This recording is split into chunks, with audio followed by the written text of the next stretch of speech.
আচ্ছা, second question আমি একটু করি। আপনি আমাকে যদি অ্যান্সার দিতে পারেন, না আমার সমস্যা নাই। আমি আপনার প্রতি কোন ধরনের উনি এটা পারেন না এরকম কিছু না। আপনি পারতেই পারেন, নাই পারতে পারেন। আপনি পারবেন আমার বিশ্বাস। আপনার মতো করে আপনি আমাকে এটার অ্যান্সার দিতে পারবেন। এটা হচ্ছে যে মুহাম্মদ সাঃ তো একজন নিরক্ষর ছিলেন, তাই না? তো উনি না, এত সুন্দর করে ওয়েট, একটা ওয়েট, ওয়েট, মানে ওয়েট, ওয়েট, ওয়েট, হ্যাঁ, হ্যাঁ। Wait, wait, wait, wait, wait, জি, ওয়েট, জি, জি। ওয়েট। সিউর। মানে নিরক্ষর বলে দিলেই তো হইল না ভাই। আমাদের কাছে এই ধরনের অনেক দলিল আছে, যেই দলিল থেকে বোঝা যায় যে মোহাম্মদ হয়তো প্রাথমিক জীবনে হয়তো সে নিরক্ষর থাকতেও পারে। কিন্তু পরবর্তী যে মৃত্যু পর্যন্তই যে সে নিরক্ষর ছিল এই রকমের জিনিস গ্যারান্টি দিয়ে বলা যায় না। আপনি যদি বলতে চান যে মোহাম্মদ নিরক্ষর ছিল তাহলে আপনাকে সেটা প্রুফ করতে হবে। আমি আপনাকে প্রুফ করব। আমি আপনাকে এখন প্রুফ করব যে উনি নিরক্ষর ছিলেন নাকি? যে সে নিরক্ষর ছিলেন না। সেটা আমি আপনাকে প্রুফ করছি। একটু ধৈর্য ধরেন, আমি একটু বের না, করছি। It's okay, it's okay. উনি স্বাভাবিকভাবেই যেহেতু আমরা বাঙালি, আমরা বাংলা ভাষাতে লিখতেই পারি। উনি তো ইংলিশে লেখেন নাই। উনি তো আরবিতেই কোরআন লিখেছেন। সো না, না, এটা সে তো খুব কোরআন লেখেই নাই। সে কোরআন লেখে নাই। কোরআন লিখেছে ওসমান, হ্যাঁ? কোরআন আপনি যে কোরআন পড়েন সেই কোরআনটা ওসমানের আমলে লিখিত। ওসমানের তত্ত্বাবধানে ওসমানের আমলে লিখিত। আচ্ছা, আমি আপনাকে যেটা বলছি যে আ এই জিনিসটা যে মোহাম্মদ এক্কেবারে কিছুই জানতো না, পড়ালেখা একদম অশিক্ষিত মূর্খ গোয়ার ছিল। এই ধরনের কথা মুসলিমদের মধ্যে অনেক বহুল প্রচলিত এবং বহুল প্রচারিত। কারণ হ্যাঁ, এক্সাক্টলি। মুসলিমরা এই জিনিসটা খুব ঢালাও করে খুব জোরে সোরে প্রচার করে। এইটা প্রমাণের জন্য যে কি একটা মজেজা রে ভাই! মানে সে কোরআন লিখে ফেলাইছে, হ্যাঁ? এত নিরক্ষর, তার মানে তারা এটা বোঝাইতে চায় যে এইটা কেমনে সম্ভব? এই এত মূর্খ-টূর্খ একটা মানে রাখাল বালক সে কোরআন লিখে ফেললো। এটা কিভাবে সম্ভব? এটা কোরআনের অলৌকিকত্ব প্রমাণের জন্য তারা এই জিনিসটাকে খুবই জোরের সাথে বলে যে মোহাম্মদ এক্কেবারে অশিক্ষিত মূর্খ ছিল। কিন্তু আদৌ কি মোহাম্মদ এতই অশিক্ষিত মূর্খ ছিল কিনা সেই জিনিসটা আমরা এখন একটু যাচাই করে দেখি। আ যে আসলেই মানে কোরআন থেকে মানে সহিহ হাদিসে মোহাম্মদের যে হাদিসগুলো আছে সেই হাদিসগুলা থেকে আমরা একটু বের করে দেখি। তাহলে আ ১ম এ আমি আ এটা অনেক বিষয় আছে এটার ভিতরে। আচ্ছা। ১ম এ আমরা বুখারী শরীফের একটা হাদিস পড়ি। আপনি কি ভাই হাদিসটা একটু পড়ে শোনাবেন? এই বুখারী শরীফের ২৬৯৮ তাওহীদ পাবলিকেশনস, আপনি লাল কালিটুক পড়লেই হবে। আচ্ছা, আমি পড়লে আমার হচ্ছে মাথায় ঢোকে না। আপনি পড়লে আমার মাথায় ঢুকবে আরকি। মানে আমি যেটা পড়ি এটা আমার মাথায় সাথে, সাথে ক্যাচ করে না আরকি। মানে দেখতেছি আমার মাথায় ঢুকতেছে। বাট পড়তে থাকলে আমি মাথায় আমার ক্যাচ করে না আরকি। আচ্ছা। আল্লাহর রাসূল ওই যে হুদায়বিয়ার সন্ধির সময় মক্কাবাসীদের সাথে হুদায়বিয়া সন্ধি করার সময় আলীকে নিয়ে সবাইকে নিয়ে গেছে হুদায়বিয়া সন্ধি করতে। আলী উভয় পক্ষের মাঝে এক চুক্তিপত্র লিখলেন। মানে আলী একটা হুদায়বিয়ার চুক্তিপত্রটা লিখলো। আলী সেখানে লিখলো মুহাম্মদুর রাসূলুল্লাহ। তখন মক্কার যে মুশরিকরা তারা বলল, "মুহাম্মদুর রাসূলুল্লাহ লিখবেন না। আপনি রাসূল হলে আপনার সঙ্গে লড়াই করতাম না।" তখন তিনি মানে মুহাম্মদ আলীকে বললেন, "ওটা মুছে দাও।" আলী বললেন, "আমি তা মুছব না।" তখন আল্লাহর রাসূল নিজ হাতে তা মুছে দিলেন। মানে নিজ হাতে ওই অংশটুকু মুহাম্মদুর রাসূলুল্লাহ অংশটুকু মুছে দিলেন। যেহেতু মুশরিকরা তাতে আপত্তি তুলেছিল। এখন প্রশ্ন হচ্ছে যে মোহাম্মদ যদি পড়তে এবং লিখতে না জানতো তাহলে সে বুঝলো কিভাবে যে কোন অংশটুকুতে রাসূলুল্লাহ লেখা আছে? কারণ সে যদি একেবারেই নিরক্ষর হয় তাহলে মুহাম্মদুর রাসূলুল্লাহ পুরা শব্দটাই তো তার কাছে একটা অদ্ভুত একটা শব্দ থাকবে এবং সে কোনটা মুছতে কোনটা মুছবে বুঝবে কেমনে? আচ্ছা, ঠিক আছে, এখান হুম। থেকে যদিও ভালোভাবে প্রমাণ না, না, হচ্ছে না। মানে এইটাতে আমি একমত যে উনি নিরক্ষর ছিলেন না। ধরেন উনি ছিলেন, উনি লিখতে পারতেন, পড়তে পারতেন। তবে আমার কথা হচ্ছে উনি এত মানে গ্রন্থ না, না, না, থাকতে উনি একটা ওইটা ধর্মীয় বই কেন লিখলেন? ওইটা ওগুলো পরে ভাই। আগে মানে স্টেপ বাই স্টেপ আমাদের যাইতে হবে। না, আপনি আমি যে আমি এটা বুঝতে ব্যাপারটা পেরেছি উনি বলেছেন নিরক্ষর ছিলেন না। এটাতে আমি না, একমত। না, না, এটাতে না, না, একমত না, আমি। একমত হলে হবে না ভাই। আমাদের দর্শকরাও দেখবে, দর্শকদেরও দেখতে হবে। আর শুধুমাত্র আপনার সাথেই আমি কথা বলছি না। আমি আপনার থ্রুতে অসংখ্য দর্শকের সাথেও কথা বলি। হ্যাঁ? Sure, Bukhari sure. Sharif Tawheed publication ২৬৯৯ number হাদিসে যেটা বলা আছে, এই যে একই ঘটনা। তারপর তিনি আলীকে বললেন, "আল্লাহর রাসূল শব্দটি মুছে দাও।" তিনি বললেন, "না, আল্লাহর কসম আমি আপনাকে কখনো মুছব না।" আল্লাহর রাসূল সাল্লাল্লাহু আলাইহি ওয়াসাল্লাম তখন চুক্তিপত্রটি এবং লিখলেন, লিখলেন, এ সন্ধিপত্র মুহাম্মদ ইবনু আব্দুল্লাহ, মানে ওই যে মুহাম্মদের রাসূলুল্লাহ বাদ দিয়ে উনি লিখলেন, মুহাম্মদ ইবনু হ্যাঁ, হ্যাঁ। আব্দুল্লাহ সম্পন্ন করেন। খাপবদ্ধ অস্ত্র ব্যতীত আর কিছু নিয়ে তিনি মক্কায় প্রবেশ করবেন না। এই অংশটুকু এড করেন মুহাম্মদ আলীর কাছ থেকে চুক্তিপত্রটা নিজের হাতে নিয়ে নিজে লেখেন।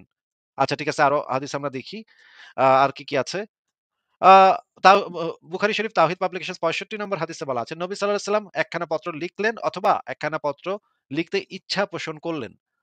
আমার প্রশ্ন হচ্ছে একজন নিরক্ষর মানুষ কেন একখানা পত্র লিখতে যাবেন অথবা একখানা পত্র কেনই বা লিখতে ইচ্ছা পোষণই বা কেন করবেন? এটা তো ইচ্ছা পোষণ করা তার পক্ষে সম্ভব না। সে যদি নিরক্ষর হয়। আচ্ছা, আরো দেখি আর কি আছে? আ সুনান আত-তিরমিজি তাহকিকৃত ১২১৬ নম্বর হাদিস, যে চুক্তিপত্র রাসূলুল্লাহ সাল্লাল্লাহু আলাইহি ওয়াসাল্লাম আমাকে লিখে দেন, একজন বলতেছে যে চুক্তিপত্রটি রাসূলুল্লাহ আমাকে লিখে দেন তা কি তোমাকে পড়ে শোনাবো?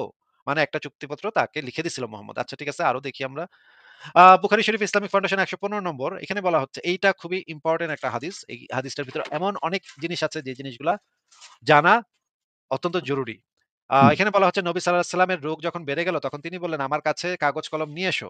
আমি তোমাদের এমন কিছু লিখে দিব যাতে পরবর্তীতে তোমরা ভ্রান্ত না হও।"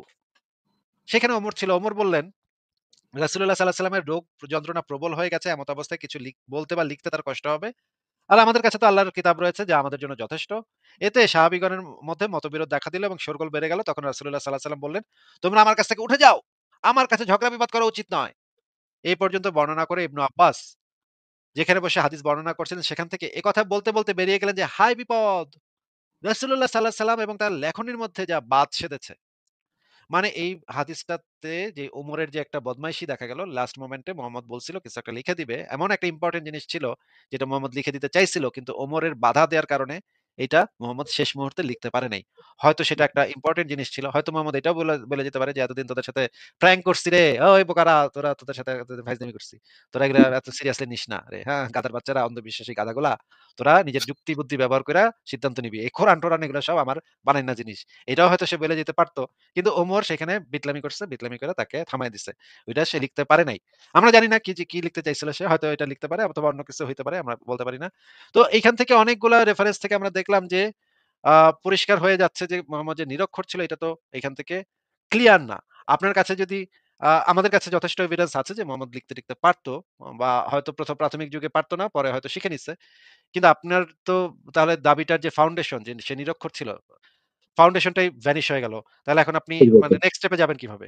হ্যাঁ, আমি হচ্ছে আমি তো বলিনি, আমি দাবি করিনি। আমি বলেছি যে অ্যাকচুয়ালি কি ছিল কিনা এই কোয়েশ্চেনটাই আপনার কাছে ছিল আমার। এখন আমি অ্যান্সার পেয়েছি। আচ্ছা। এবং আমরা দেখি মহাকবি হোমার নামক একজন কবি ছিলেন যিনি অন্ধ ছিলেন। তিনি ২ টা মহাকাব্য লিখেছেন 'ইলিয়াড' এবং 'ওডিসি'। ট্রয় যে সিনেমাটা যদি আপনি দেখে থাকেন, আমার খুবই ফেভারিট সিনেমা। এটার যে ফাইটিং দৃশ্য মানে দুর্দান্ত।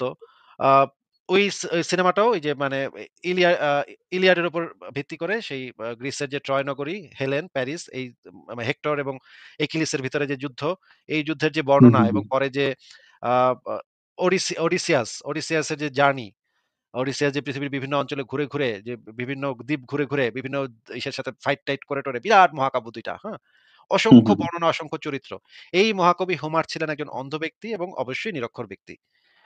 আপনি যদি মানে আচ্ছা। এরকমের যদি আর্গুমেন্টটা হয় যে একজন ধরে নিচ্ছি নিরক্ষর মোহাম্মদ ছিল। যদি এরকম আর্গুমেন্টটা হয় যে একজন নিরক্ষর ব্যক্তি এত বড় একটা মানে ইয়া বইয়ের গল্পগুলা সে বলল কিভাবে? এটা তো হুম, ভাই হুম। মহাকবি হোমর তার থেকে অনেক বড় মানে মহাকাব্য ২ টা বড় মহাকাব্য লিখে গেছে। সে অন্ধ ছিল। এক্সট্রা অন্ধও ছিল সে মহাকবি হোমার। মহাকবি হোমার কিভাবে লিখলো? এটা প্রুফ করে না যে মানে একদম নিরক্ষর অন্ধ একজন ব্যক্তি ২ টা মহাকাব্য লিখছে তার মানে তো এমন আমরা বলতে পারি না যে এটা নিশ্চয়ই আল্লাহ মহাকবি হোমারকে পাঠাইছে এই মহাকাব্য ২ টা। এটা তো এই কনক্লুশন এ আসা তো যায় না ভাই এখান থেকে।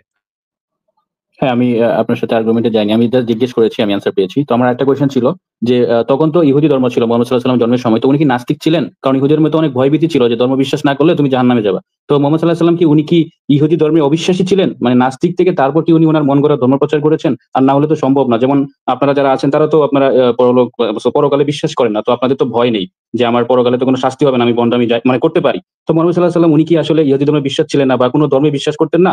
সেজন্যই উনার কোন পরকালের ভয় ছিল না বলেই উনি একটা নতুন ধর্ম তৈরি করছেন যাতে অ্যা উনাকে তো কোন শাস্তি দেওয়া হবে না পরকালে। উনি একটা ইহুদি ধর্মের মধ্যে একটা নতুন ধর্ম সৃষ্টি করে ফেলেছেন। দ্যাট মিনস উনি তো একটা ধর্মের ইহুদি ধর্মের দৃষ্টিকোণ থেকে তো অনেক বড় পাপ করেছেন, তাই না? তো তার তো পরকালে শাস্তি হওয়ার কথা। তো এটা জেনেও তিনি এটা করেছেন। দ্যাট মিনস উনি কি নাস্তিক ছিলেন? ভাই সে মানে অনেক মানুষ আছে পৃথিবীতে যারা আস্তিক এবং নাস্তিক এই ২ বাইনারি ক্যাটেগরির ভিতরে না গিয়েও মাঝামাঝি কিছুটা এদিকে থাকে, কিছুটা এদিকে থাকে। অনেক মানুষ থাকে মাঝে, মাঝে আস্তিক আবার মাঝে, মাঝে একটু অবিশ্বাস চলে আসে। এরকমের প্রচুর আচ্ছা, মানুষ আপনাকে কি এই পৃথিবীতে কোয়েশ্চেন কোনদিন কেউ করেছে? আমি যে কোয়েশ্চেনটা করলাম? হ্যাঁ, করেছে, করেছে। আচ্ছা, অনেক আচ্ছা। বেশ কয়েকবারই করেছে। এই জিনিসটা আমরা ডেফিনিটলি বলতে পারি না যে মোহাম্মদ আসলে কি ছিল? এই জিনিসটা ডেফিনিটলি বলা আমাদের পক্ষে সম্ভব না। আমাদের কাছে সেই প্রপার এভিডেন্স নাই। প্রপার এভিডেন্স ছাড়া তো আমরা এই ধরনের একটা দাবি করে দিতে পারি না যে মোহাম্মদ নাস্তিক ছিল বা মোহাম্মদ বিশ্বাসী ছিল। কিছুই আমরা বলতে পারি হ্যাঁ, না। কিন্তু যেই এভিডেন্স গুলো আমাদের কাছে আছে সেগুলো থেকে মনে হয় মোহাম্মদের কিছু সাইকোলজিক্যাল প্রবলেম ছিল। যেমন একটা আপনাকে আচ্ছা, বলি, আচ্ছা। মোহাম্মদের উপর যখন ওহী নাজিল হইতো তখন মোহাম্মদ অজ্ঞান হয়ে যেত। মোহাম্মদ মুখে থেকে ফেনা উঠতো। মোহাম্মদের একটু খিঁচুনির মতো হইতো এবং একটা হাদিসে আছে মোহাম্মদ উটের মতো শব্দ করত। ঘর, ঘর এরকম একটা শব্দ করত। হ্যাঁ? যখন তার আচ্ছা, কাছে আচ্ছা। ওহিটা নাযিল হইতো। এইগুলা এপিলেপসির লক্ষণ। অনেকগুলা এপিলেপসির ক্যাটেগরি আছে যে এপিলেপসি হলে মানুষের এই ধরনের সিম্পটম গুলা দেখা যায়। যে এই যে উটের মতো শব্দ করা। একদম স্পেসিফিকলি এই উটের মতো শব্দ করা এটা নিয়েই একটা হাদিসের ভেতরে পরিষ্কারভাবে বলা আছে। মুহাম্মদের যখন এই ওহী নাযিলটা হইতো একজন আবার আইসা বলতেছে যে আমি দেখতে চাই যে মুহাম্মদের উপরে যখন ওহী নাযিল হয় তখন ঘটনাটা কি ঘটে দেখতে চাই। আচ্ছা আপনাকে আমি হাদিসটা বের করে দেখাই। মানে হাদিসটা খুবই ইন্টারেস্টিং। একজন আবার আইসা দেখতেছে যে মানে কেমনে ওহী নাযিল হয় তার আবার খুব আগ্রহ এটা দেখার। তখন সে আবার ঢুইকা দেখতেছে যে এইভাবে ওইটা নাজিল হইলো। আচ্ছা, তাইলে আচ্ছা ঠিক আছে আমি দেখি। আ দেখেন হাদিসটা বের করতেছি ১ সেকেন্ড।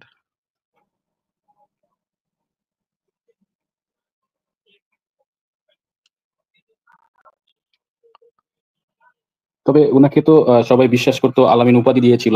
তাহলে উনি এত না, বিশ্বাসী একটা এটাও লোক এত এটাও এটাও মিথ্যা কথা। এটাও মিথ্যা কথা। মোহাম্মদকে কি বলতো সেটা আমি আপনি মানে আলোচনা করতে চাইলে আমি বের করে আপনাকে আচ্ছা, দেখাবো। আচ্ছা সমস্যা নেই। হ্যাঁ, মোহাম্মদকে মোটামুটি বাটপার হিসেবেই জানতো। এটাও একটা প্রচলিত মিথ্যা কথা। যে মোহাম্মদকে আল-আমিন বলে ডাকতো এগুলো বাটপারি সব। আমিও ছোটবেলায় এগুলোই বিশ্বাস করতাম। কিন্তু পরে দেখলাম যে না এগুলো তো সব মিথ্যা মানে হুজুরে সব বানায় মিথ্যা কথা বলতেছে। মুহাম্মদের চরিত্রটাকে করার জন্য এগুলো বানাইছে তারা। আচ্ছা বুখারী শরীফ ইসলামিক ফাউন্ডেশন ১৬৭৪ নম্বর হাদিস। এখানে দেখেন রাসূলুল্লাহ সাল্লাল্লাহু আলাইহি ওয়াসাল্লাম জির রানাতে ছিলেন। এ সময় জুব্বা পরিহিত এক ব্যক্তি রাসূলুল্লাহ সাল্লাল্লাহু আলাইহি ওয়াসাল্লামের নিকট এসে বললেন, "আপনি উমরাতে আমাকে কি কাজ করার নির্দেশ দেন?" লোকটা জুব্বাতে খালুক এ সময় আল্লাহ তাআলার নবী সাল্লাল্লাহু আলাইহি ওয়াসাল্লামের উপর ওহী নাজিল হয়। হ্যাঁ? নবী হুম, সাল্লাল্লাহু আলাইহি সাল্লামকে কাপড় দিয়ে আচ্ছাদিত করে দেওয়া হলো। দেখেন এই ওহী নাযিল যখন হইতেছে তখন তাকে কাপড় দিয়ে মানে যখন মৃগী মানে রোগ দেখবেন। যাদের হয় আপনি যদি দেখে থাকেন এপিলেপসি যাদের মানে ওঠে হ্যাঁ, আমি তখন অনেকে করে কি তাদেরকে একটু কাত করে শোয়ায়, অনেকে আবার তাদেরকে উপরে কাপড় দিয়ে দেয় বা অনেকে মানে পুরনো মানে মোজা বা জুতা এগুলো শুকায়। এগুলো হুম, যদিও হুম। অবৈজ্ঞানিক পদ্ধতি এগুলো করা উচিত না। তো কাপড় দিয়ে আচ্ছাদিত করে দেওয়া হলো। বর্ণনাকারী বলেন, "আমি ওমরকে বললাম আল্লাহ তার নবী সাল্লাল্লাহু আলাইহি ওয়াসাল্লামের প্রতি ওহী নাজিল করছেন। এমত অবস্থায় আমি সাল্লাল্লাহু আলাইহি ওয়াসাল্লামকে দেখতে চাই।" ওমর বললেন, "এসো।" আল্লাহর নবী সাল্লাল্লাহু আলাইহি ওয়াসাল্লামের প্রতি ওহী নাজিল করছেন। এমত অবস্থায় তুমি কি তাকে দেখতে আগ্রহী? আমি বললাম, "হ্যাঁ।" এরপর ওমর কাপড়ের এক কোণ উঁচু করে ধরলেন। আমি তার দিকে নজর করলাম। নবী সাল্লাল্লাহু আলাইহি ওয়াসাল্লাম আওয়াজ করছেন। বর্ণনাকারী বলেন, আমার মনে হয় তিনি বলছিলেন উটের আওয়াজের মতো আওয়াজ। মানে ঘড়ঘড় শব্দ হইতেছে। হ্যাঁ? মুহাম্মদের ইসে থেকে।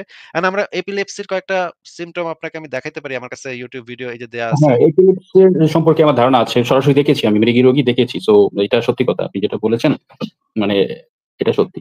যে এপিলেপসি থাকে আপনার এরকম কিছু সিনড্রোম থাকে।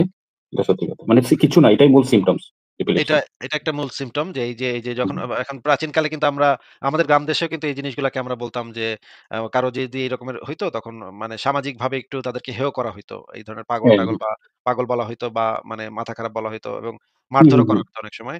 এই কারণে প্রাচীনকালে মানে গ্রাম দেশে যেটা করা হইতো তাদেরকে আল্লাহর অলি-টলি বলা হইতো বা মনে করেন একটা মজেজা এগুলো আল্লাহর মজেজা জিনে ভর করছে এগুলো বলতো অনেক লোক, হ্যাঁ? তো হুম, মুহাম্মদের এই ঘটনাটা এইটাও হইতে পারে যে তার এই এপিলেপসি ছিল এবং এই এপিলেপসি থাকার কারণে তার সাইকোলজিক্যাল কিছু প্রবলেম হয়েছিল। প্রবলেম হওয়ার কারণে কিন্তু আরেকটা সাইকোলজিক্যাল প্রবলেম যেটাকে বলে মাসিহা কমপ্লেক্স বা এটার উচ্চারণটা মাসিহা নাকি মেসিহা আমি একদম এই মুহূর্তে সিওর না। কিন্তু এটাকে বলে মেসি মেসিহা কমপ্লেক্স। মানে নিজেকে আ বেশি গুরুত্বপূর্ণ বলে মনে করা। আপনি যদি মুহাম্মদের পুরা লাইফ হিস্ট্রিটা খুব ভালোভাবে পড়েন তাহলে দেখবেন সে একটা অবহেলিত শিশু ছিল। সে যখন ছোট ছিল তখন সে তার মনে অনেক মানে ছিল, কষ্ট ছিল যে তাকে হয়তো মানুষজন গুরুত্ব দিচ্ছে না বা তার যেটা পাওয়ার কথা সেটা সে পাচ্ছে না। এই ধরনের একটা অতৃপ্তি তার ভিতরে ছিল। আপনি যদি তার বাল্যকালটা ঠিকভাবে পড়েন, পড়ে আমার কাছে এটা মনে হইছে আরকি। এবং এই কারণে আমার কাছে যেটা মনে হয় যে সে যেহেতু রাখাল ছিল, দূরে গিয়ে ছাগল রাইখা বইসা থাকতো ঘন্টার পর ঘন্টা চুপচাপ বইসা থাকতে হইতো তার ছাগলের জন্য। এই সময় তার মানসিক কিছু সমস্যা হয় এবং এই মানসিক সমস্যাটাই পরবর্তীতে তার হয়তো এই এপিলেপসি একটা সিম্পটম। আরেকটা সিম্পটম হচ্ছে তার হয়তো স্প্লিট পার্সোনালিটি ডিসঅর্ডার থেকে থাকতে পারে। অথবা তার স্প্লিট পার্সোনালিটি ডিসঅর্ডার কি যদি দর্শকরা না জানেন তাহলে আপনারা খুঁজে দেখতে পারেন। মাল্টিপল পার্সোনালিটি ডিসঅর্ডার কাকে বলে বা স্প্লিট পার্সোনালিটি ডিসঅর্ডার কাকে বলে এটা হইতে পারে। অথবা এমনও হইতে পারে মোহাম্মদ জানতো যে এগুলা সব বাটপারি সে করতেছে। তারপরে সে করত। কারণ তার কাছে এগুলা সে এনজয় করত এই জিনিসগুলাকে। যে এই খুনাখুনি মারামারি এগুলা সে এনজয় করত। এটাও হইতে পারে। আমি মানে সম্পূর্ণ নিশ্চয়তার সাথে কিছু বলতে পারব না। তবে এই ধরনের সম্ভাবনা দেখা যায় যে তার হয়তো এই মানে মানসিক কিছু সমস্যা ছিল অথবা সে হয়তো ইচ্ছা করে করত। আমি জানি না ভাই। এই বিষয়ে আমি কখনো আ মানে নিশ্চিত করে বলতে পারছি না। আচ্ছা আমার আরেকটা কোয়েশ্চেন ছিল যে উনি তো যুদ্ধবন্দী নারীদেরকে দাসী হিসেবে নিয়ে আসতেন গনিমতের মাল হিসেবে। তো পরবর্তীতে উনি বিবাহ করতেন। তো এটা যে সুলতান সুলেমান বা পরবর্তীতে হচ্ছে ওগুলো তো পরবর্তীতে দেখেছি। পরবর্তীতে মানে যে যাদেরকে সবাইকে না, সবাইকে যে ২ বিয়ে ১ করতে জনকে দেখলাম। করেছেন। হ্যাঁ, হ্যাঁ, তো উনারা তো চাইলে উনাকে বিষ পান করিয়ে বা যেভাবেই হোক উনাকে অনেক আগেই হত্যা করতে পারত। বিভিন্ন সিস্টেম করে। যেহেতু উনাদের সবাইকে মেরে ফেলেছে আমাদের না মুসলমানদের সেনারা বা তারা তো যুদ্ধে গিয়ে হচ্ছে যে কাফেরদেরকে মেরে তারপর কাফেরদের স্ত্রী এবং কি বলে মেয়েদেরকে নিয়ে এসে হচ্ছে দাসী হিসেবে ইউজ করত। তো তারা চাইলে তো যেকোনো ভাবে হচ্ছে সুযোগ খুঁজে বা যেভাবেই হোক আপনি জানেন যে এটা চাইলে সম্ভব করতে পারত। তখন তো এত কিছু ছিল না। আপডেট ছিল না। আপনি যে বলেছেন একটু আগে যে মোহাম্মদ সাল্লাল্লাহু আলাইহি ওয়াসাল্লাম মোহাম্মদ নাকি মানে মাটির পাত্রে খাটের নিচে করত। তাহলে এত যদি মানে একটা লোক সেকেলে থাকে তো তাহলে তো তার প্রতিরক্ষা ব্যবস্থা এত ভালো ছিল না। সেলফ ডিফেন্স যেটাকে বলে। তো উনাকে তো চাইলে হচ্ছে উনার দাসীরা মানে এটা আমার কোয়েশ্চেন লাইক আপনাকে আ বুঝতে পেরেছেন নিশ্চয়ই। যে আমি অ্যান্সার পেতেও পারি, নাও পেতে পারি। আমার কাছে হয়তো গ্রহণযোগ্য নাও হতে পারে। তো উনাকে কিন্তু কেন উনারা হত্যা এটা করেন? এটা তো মানে প্রাচীনকালে তো এই রকমের অসংখ্য মানে যুদ্ধই ঘটেছে যে যখন এই পরিস্থিতিতে একটা মেয়ে যখন পড়ে তখন তার সাইকোলজিক্যাল অবস্থা কি হয়? এই জিনিসটা তো ওই যারা যুদ্ধে জেতে তারা তো এই জিনিসটা যাচাই করে দেখে যে এই মেয়েটার অবস্থাটা এই রকমের পর্যায়ে কিনা যে সে তার জন্য পরবর্তীতে বিপজ্জনক হয়ে উঠবে কিনা। বিপজ্জনক হইলে তাদেরকে সেইভাবে রাখে, সেইভাবে তাদের সাথে যৌন সঙ্গম তারা অবশ্যই করে, তাদের সাথেও করে। কিন্তু এই টাইপের মেয়েদের সাথে তারা এমনভাবে যেমন ধরেন বাংলাদেশের মুক্তিযুদ্ধে, হ্যাঁ? মুক্তিযুদ্ধের হুম, সময় আমরা এই যে মুক্তিযুদ্ধের যে দলিলপত্র পাওয়া গেছে সেখানে দেখা গেছে যে একটা রুমের ভিতরে অনেক মেয়েকে নগ্ন করে রাখা হইছে। কারণ কি? কারণ হচ্ছে ওই মেয়েরা জামাকাপড় খুলে নিজের গলায় ফাঁস দিয়ে আত্মহত্যা করার চেষ্টা করত। এই কারণে একদম মানে নগ্ন করে অনেকগুলা মেয়েকে একটা রুমের ভিতরে বন্দী করে রাখছে। প্রতিদিন গিয়ে একটা ২ টা মেয়েকে এভাবে বের করে লাইন ধরে একটা মেয়েকে ধরে এভাবে তারা একেকজন সেনা কর্মকর্তা বাকি সেনা কর্মকর্তা তাদেরকে রুমে নিয়ে যাইত। এই হ্যাঁ, এগুলা দেখেছি অনেক মুভিতে বা বিভিন্ন এখন ডকুমেন্টারিতে দেখা হয়েছে।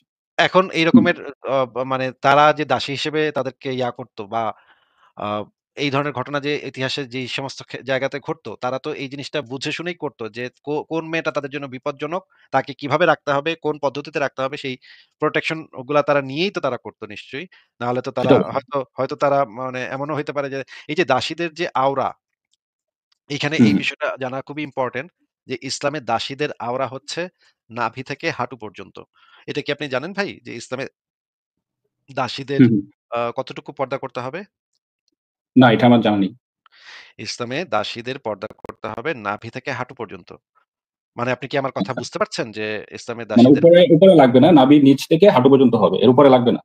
উপরে যদি কেউ করে তাহলে হযরত ওমর তাদের রাস্তাঘাটে পিটাইতেন যে, "তুমি আচ্ছা। অতিরিক্ত পর্দা কেন করছো? তুমি দাসী হয়ে তুমি অতিরিক্ত কাপড়-চোপড় কেন পরছো?" এটা করে পিটাইতেন। হযরত ওমরের এই নাভির কাহিনী উপরে কি তাহলে উলঙ্গ থাকতো নাকি কোন কিছু থাকতো যেটা হচ্ছে আপনার মানে আপনার নাভির উপরে বক্তব্যটা কি? নাভির আচ্ছা, উপরে হালকা কাপড়-চোপড় থাকতো যেটা থেকে আপনি বুঝতে পারবেন যে ভিতরে কি আছে আচ্ছা, এবং আচ্ছা, আচ্ছা। অবয়ব দেখা চুল যাচ্ছে। দিয়ে চুল দিয়ে চুলটা সামনের দিকে এনে ঢেকে রাখা হইতো। এই হাদিসের ভিতরে এই জিনিসগুলাও আছে যে আব্দুল্লাহ ইবনে ওমরের মাহফিলে একটা দাসী এসছে। দাসীর ২ চুলগুলা তার স্তনবৃন্তে ধাক্কা খাচ্ছে। হাদিসের ভিতর পরিষ্কারভাবে বলা এভাবে, হ্যাঁ?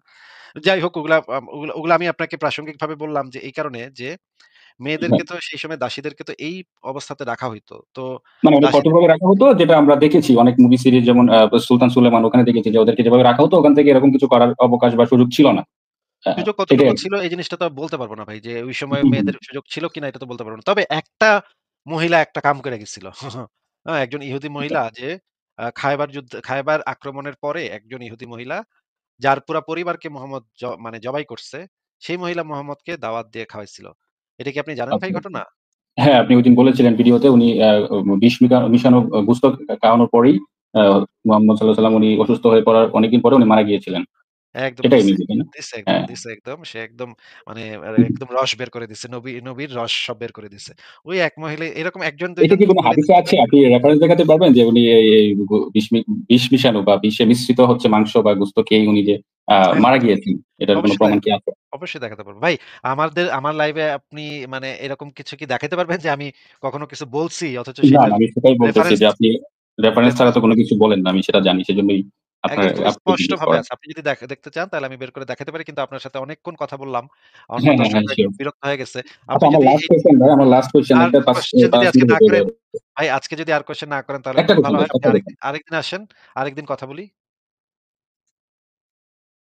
আক্কাস আলী ভাই আরেকদিন আসেন, আরেকদিন কথা বলি। হ্যালো, আক্কাস আলী ভাই কথা শুনতে পাচ্ছেন?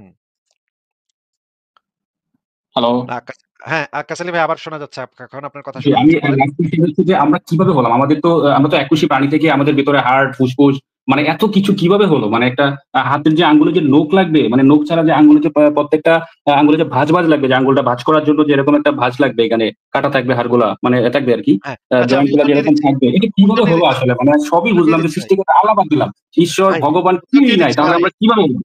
ভাই উত্তর দিয়ে জি, দিচ্ছি জি। ভাই। উত্তর আমি দিয়ে কোরআন হাদিস দিচ্ছি। থেকে ব্যাখ্যা করছি না। কারণ কোরআন হাদিস তো আমি মানলাম, আমি বিশ্বাস করি না। বাদ দিলাম। আমি যেকোনো একটা ধর্মে যেতে চাই। তাহলে কিভাবে আসলাম আমরা? এত কিছু কিভাবে হলো? এটাই জাস্ট আমার কোয়েশ্চেন। এগুলা ভাই বুঙ্গা, বুঙ্গা করছে। বুঙ্গা, বুঙ্গা নামক একটা মানে সত্তা আছে, সে করেছে। এবং এই বুঙ্গা, বুঙ্গা সত্তাটা বলেছে যে আসিফ মহিউদ্দিনকে আপনার যে টাকা-পয়সাগুলো আছে সেগুলোর 50% আসিফ মহিউদ্দিনকে পাঠাতে হবে। না ভাই, আপনার এই কোয়েশ্চেনটা কিন্তু অনেক একটা মানে সবারই কোয়েশ্চেন এটা। যে আপনি কিভাবে বলেন আসলে? এটা কিভাবে ভাই সম্ভব? যদি আপনাকে এককোষী প্রাণী থেকে। কিছুক্ষণ আগে আমি বলেছি যে কোন কিছু সম্পর্কে যদি আমাদের অজানা থাকে, সেখান থেকে আমাদের শুধুমাত্র একটা কনক্লুশন এ যাওয়া সম্ভব। সেটা হচ্ছে ভাই এই বিষয় সম্পর্কে আমি জানি না। আচ্ছা, আচ্ছা। এই দ্যাট মিনস জায়গা আপনি থেকে এই বিষয়ে আপনি জানেন না। না দ্যাট মিনস আমি আপনি এই জানি না বিষয়ে এটা জানেন আমি না। বলিনি। আমি জানি না আপনাকে সেটা আমি বলি নাই। আমি বলেছি যে যদি আচ্ছা আমি না তাহলে জানি আচ্ছা, কোন আচ্ছা, বিষয় তাহলে সবাই কেন কুকুর হলো না? সবাই কেন বিড়াল হলো না? কেউ এককোষী প্রাণী থেকে মানুষ হলো, কেউ এককোষী প্রাণী থেকে মুরগি হলো, কেউ এককোষী প্রাণী থেকে হচ্ছে ছাগল হলো। কেন হলো? সবাই তো একটা হওয়ার কথা ছিল। কারণ সবাই তো এককোষী প্রাণী ছিল একটা সময়। সে আপনাকে কে বলেছে যে সবার একটা হওয়ার কথা ছিল? হ্যাঁ, এটা মানে এটা আপনি কিভাবে পাইলেন যে সবার একটা হওয়ারই কথা ছিল? শুধুমাত্র না, না, একটা এটা অলৌকিক আপনি জানেন সত্তার যে আমরা ভাই সবাই বিবর্তনের পরে একটা টাইমে এসে যখন জীবন যদি সৃষ্টি আপনি হয়েছিল তখন ভাই হচ্ছে সবাই এককোষী প্রাণী ছিল। কথার মাঝখানে যদি আপনি কথা বলে যান তাহলে কেমনে না, হবে? না, না, সরি, সরি। জি বলেন, আমি এটার প্রয়োজন সরি। আপনাকে তো এটা দেখাইতে হবে যে সবার একটা প্রাণী হওয়ার কথা ছিল। কিন্তু একটা অলৌকিক একটা মজেজা ঘটে গেল। সেই মজেজার কারণে যে সবাই এক না হয়ে আলাদা, আলাদা হয়ে গেল। এই না, আমি একটা কথা মজেজাটা বলি। একটু কথাটা শুনে নেন, একটু কথাটা বিবর্তনবাদ শুনে কিন্তু নেন, একটা একটু কথাটা বিতর্কিত শুনে নেন। মতবাদ। হ্যাঁ, হ্যাঁ। ভাই বিতর্কিত তো আপনিও বিতর্কিত। আপনার কথাবার্তা তো সবকিছুই তো বিতর্কিত। না, বিতর্ক না, আমি সেটা করার বলিনি। কথা আমি ভাই তো বললাম, আমি তো বিতর্কিত হতেই পারি। আপনাকে বাট যে আপনি এই নাস্তিকতার যে ধরনের আদি উদ্ভট মূল, কথা নাস্তিকতার ভাই আদি এই মূল ধরনের হচ্ছে বিবর্তনবাদ। ভাই তো না হচ্ছে বিবর্তনবাদ আস্তিক আছে। বিষয়টাই বিতর্কিত। বিবর্তনবাদের আগে নাস্তিক ছিল না। মানে এপিকুরাসের নাম শোনেন নাই আপনি জীবনে। না, না, আমি ৪-৫ সেটা বলিনি। ছিল, বাট তাদের তেমন কোন প্রুফ ভাই ছিল না এগুলা যে এখন পৃথিবী এখন কিভাবে ভাই হলো বিগ ব্যাং আকাশ এর ভাই মাধ্যমে এককোষী প্রাণী থেকে আকাশ এগুলো ভাই তো কেউ জানতো না। আকাশ ভাই এখন একদম চুনা হাগা লেভেলের আলোচনা হয়ে যাচ্ছে। একদম আপনি একদম এতক্ষণ ভালো কথা বলছিলেন। এখন আর আপনার আলোচনার মানে না, না, আপনি কথাবার্তা একদম লাস্ট কোয়েশ্চেন এর অ্যান্সার আমি একদম পাই নাই চুনা সেজন্য। একদম চুনা হাগা লেভেলে চলে গেছেন আপনি। হ্যাঁ? না, একদম সরি, চুনা হাগা সরি, লেভেল। Sorry, sorry. এটা আমি আসলে দুঃখজনক। ওভাবে বলতে চাই নাই। আমি জাস্ট আসলে আপনাকে জিজ্ঞেসই করেছি। না এটা একেবারেই দুঃখজনক যে আপনি বিবর্তন তত্ত্ব হচ্ছে থিওরি কাকে বলে? বিবর্তন তত্ত্ব হ্যাঁ, আমি হচ্ছে জানি। একই একটা সাথে একটা থিওরি। থিওরি এবং একটা ফ্যাক্ট। একই ইয়েস। সাথে একটা থিওরি এবং আমি একটা ফ্যাক্ট। দর্শনের ছাত্র। আমি ফিলোসফির ছাত্র। আমি এগুলা পড়তে, পড়তে মানে ৪ বছর শুধু এগুলাই পড়ছি। তাহলে আপনি বলছেন যে বিবর্তন তো মানে অদ্ভুত। আর আচ্ছা ঠিক আছে।